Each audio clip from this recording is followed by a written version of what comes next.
This box is a bag. And it's already open. What's going on?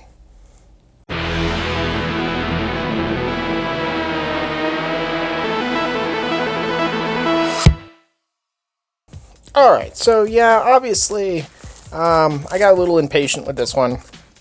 Kind of got a little excited, opened it up before I hit the record button, and I may have already tested it, may have already run some benchmarks on it. Who cares? Whatever. This is a new graphics card, obviously, because that's all I get in the mail. And I'm just going to pull it out really quick, since it's, conveniently slid open already.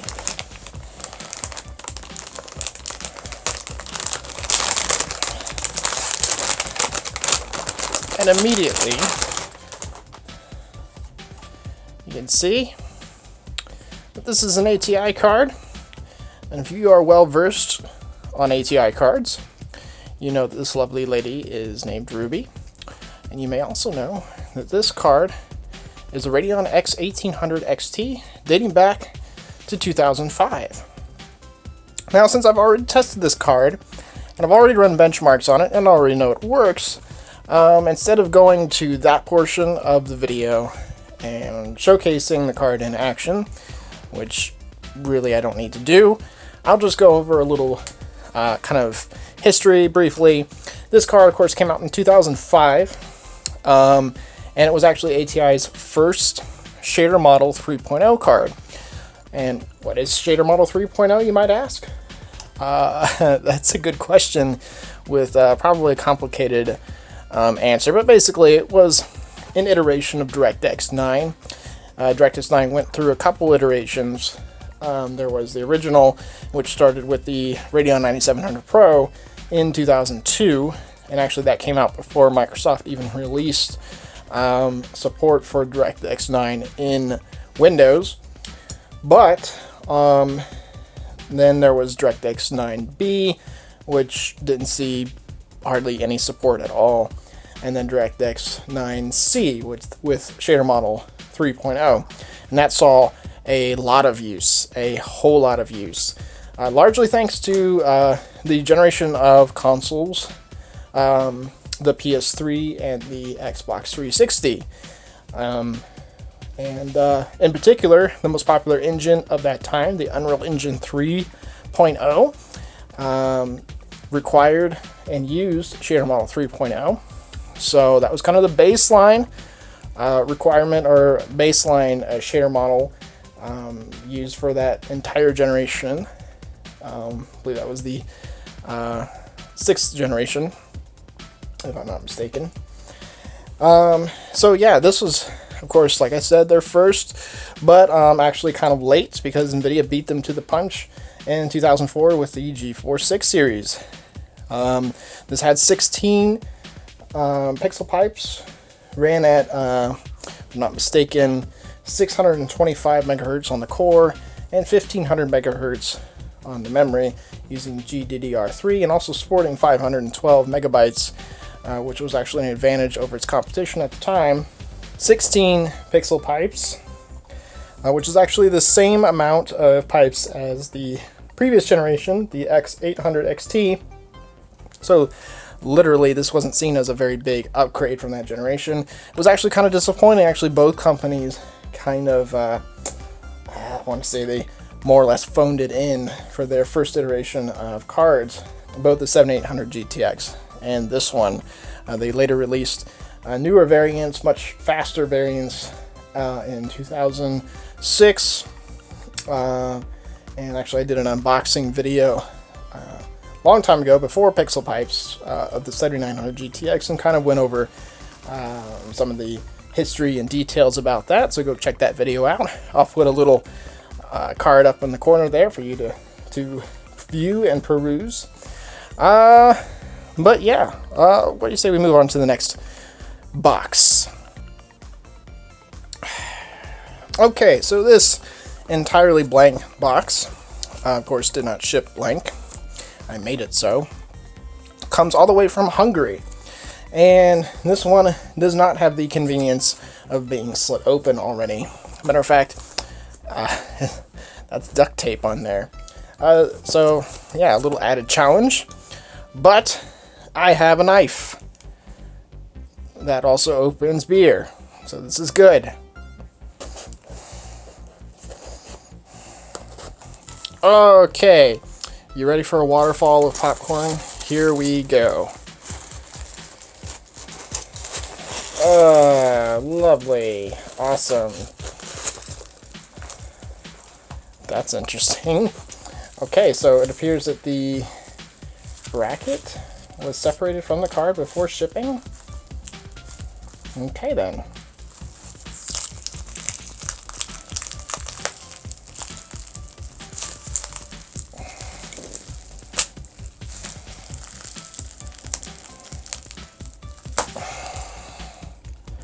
That's going to require some glue gun.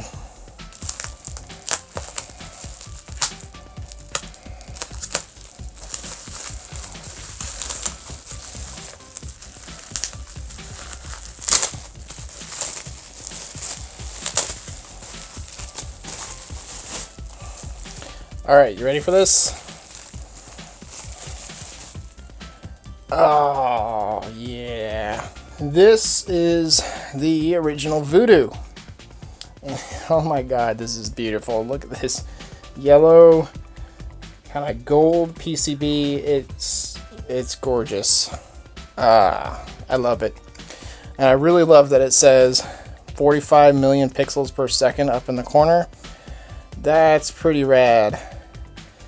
It just has the actual fill rate screen onto the PCB because it was really freaking high tech, obviously, back in the day. And if you know anything about Voodoo cards, the original Voodoo, then you can probably tell by the number of chips that this is just the regular 4 megabyte version. The 6 megabyte version is more sought after, allowed for more texture memory. Did not allow for higher resolutions, unfortunately. Nonetheless, this card looks pristine and perfect. In fact, if you are a collector yourself and have browsed eBay for the Voodoo card, you've probably seen the same seller that I bought this from many times, selling many different kinds of original Voodoo from Hungary. There you have it. I have a huge mess to clean. Alright, so it's been several weeks since I unboxed this card, and pretty much immediately I ran into an issue with it. It wouldn't work at all in my Windows 98 machine, but it's not broken. There's a twist, so I'll get to that here in a second. But first, let me show you what happens when I put it in my 98 machine.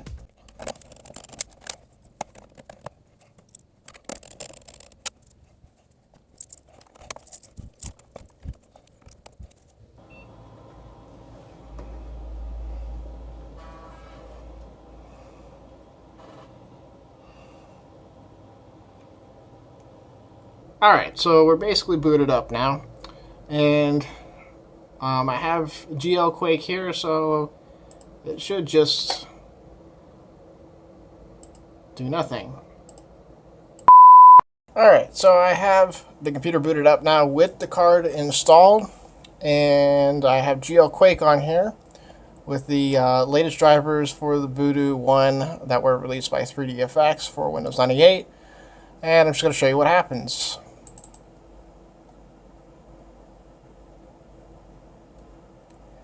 That. So, yeah, obviously, these are not the graphics of Quake 1, and it would appear at first glance that this is a broken card. Like, this is kind of what a broken card does. And let me kind of explain all the different things I've tried to resolve this issue. I went to vogans.org. There's a very helpful retro computing community there. And kind of presented my problem. They had a lot of very useful suggestions, and I tried virtually all of them. One suggestion was to actually boot up in pure DOS mode and load up the original Tomb Raider demo, which doesn't require any drivers, and obviously you're not running the actual Windows 98 operating system. So it kind of rules out any real software issues, and that produces the exact same result as what you're seeing right here. I've tried it in 3 different motherboards. I've tried it in 2 sys chipset motherboards, and now right now with the VIA KT333 chipset, all of them socket A. There's some known issues with running CPUs that are too fast, so I actually have a CPU that I'm able to change the multiplier on, running 100 megahertz on the front side bus and 600 megahertz on the core. That didn't change anything. Normally that CPU runs at over 1.4 gigahertz. So I pretty much ruled out any other possible issues, hardware or software wise. I've tried lots of different drivers, custom third-party drivers, older versions of official drivers, drivers that were vendor specific for Canopus or Diamond, some of which was supplied directly with Windows 98, and just nothing even changes it in the slightest. And the only thing I can figure as for why it's acting up is either there's just no way to get a Voodoo 1 working with the socket A system. Maybe there's some fundamental compatibility issue there. And doesn't seem to care what chipset or what any of the other environmental factors are. Or that the Voodoo 1 is just simply very, very sensitive to how it is seated in the slot, which is another thing I've heard about it. They don't like to work in open test bench setups sometimes because they have to be very secured well in the slot. And I'm running a very crappy case right now. It's a very, very poor case. I don't think it sits cards in very straight. So that might be part of the issue as well, but it will not run in my Windows 98 machine, regardless of the CPU, the motherboard, the settings, the software, you name it. It does this. Now on to the kind of twist, the kink in this whole scenario. This is Quake running on the Voodoo. And this is possible thanks to my XP machine, which apparently has absolutely no problem whatsoever with this card. I actually have a number of games that I've tested that are working perfectly. And I know this is the Voodoo because it is running with the Voodoo API. It is that characteristic really bright gamut range, and the performance is spot on. So let's show another demo. Alright, how about Need for Speed 2?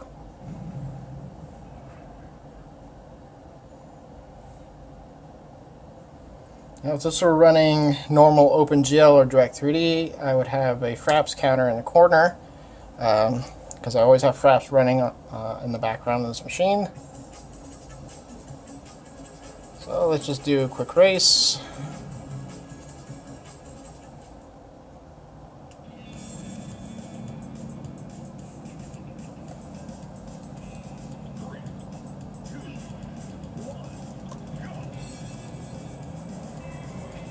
And yeah, flawless. Not silky smooth, but I do have all the details and everything cranked up on here, and who knows, this is a game of course designed for Windows 98 on a graphics card designed before Windows 98. And in order to get the Voodoo to run in Windows XP, you are forced to use some third-party drivers, but they work really well. And as you can see, I'm having way more success here than I was with any scenario with my 98 machine. It just absolutely would refuse to to work correctly, or to work at all. So, just to give you kind of an idea, as I wreck, this is my 98, my XP machine with the Voodoo installed, and it's running alongside a PCI Express card, which is so new I actually need to use a DVI to VGA adapter to even connect the dongle to the video input on the Voodoo card. This is running an Athlon 64 X2 4400 Plus with a 312 hypertransport speed, running at 2.8 gigahertz overall. It's on a kind of a strange, or I should say an uncommon ALI chipset, actually ULI. Of course, this motherboard supports both AGP and PCI Express, and I have tried the Voodoo card alongside both in either scenario. And it just works. There was no effort to it. I just put it in, installed the XP driver, and off I went. So whatever issues the card is supposed to have with CPUs that are too fast, front side buses that are too high, or maybe any kind of general incompatibility with Windows XP or any of the games that support the Voodoo, I nonetheless have perfect success running that card in this rig. So I have no idea what's going on with my 98 machine, other than, again, the card maybe not sitting right in the slot on my in my 98 case. Until I get a new case, though, I don't have any other cases I can put it in. I'm just going to have to do all of my Voodoo testing and footage capturing on this machine, because who knows if even getting a new case will fix the problem. But the good news is, yeah, it's running. It's working. It's actually running perfectly. Now, let me show one more test beyond the usual, quake and so on.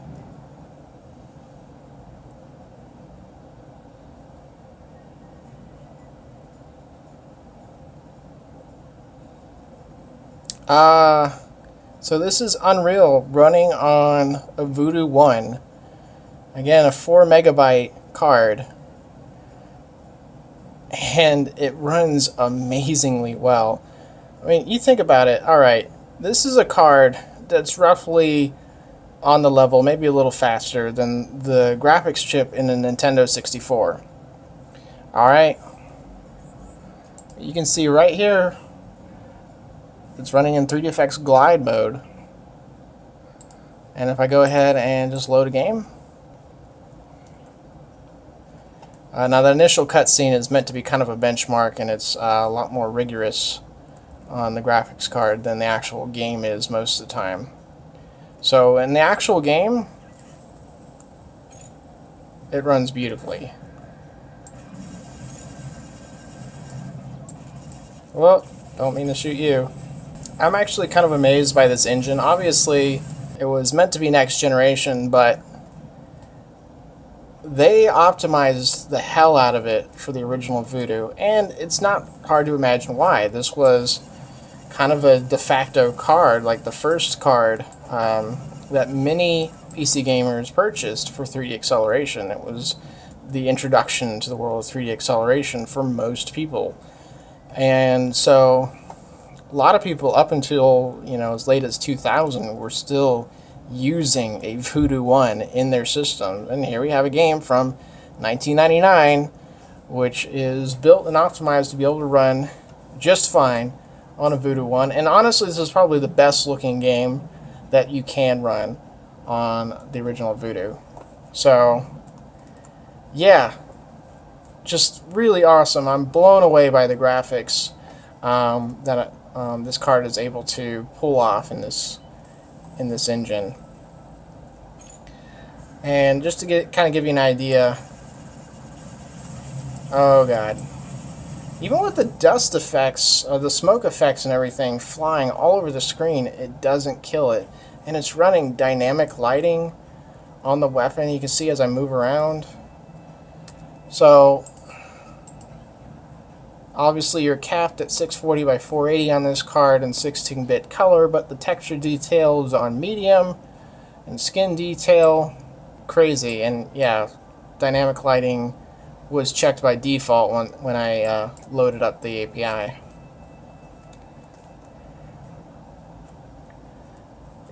So I'm a huge fan of the Voodoo 1 and the Voodoo 5 as well. Those are really the only two 3DFX cards that I felt the need to own. And just the fact that this card, this legacy early 3D accelerator can do what it does is just phenomenal. So yeah, as I cook in the lava, I'm gonna go ahead and end the video right there. It's overall a happy ending for the Voodoo card. It works flawlessly. It just doesn't work in the scenario that you would expect it to. So, c'est la vie. I'm gonna just content myself with that for now. And until next time, thank you for watching. This has been Pixel Pipes.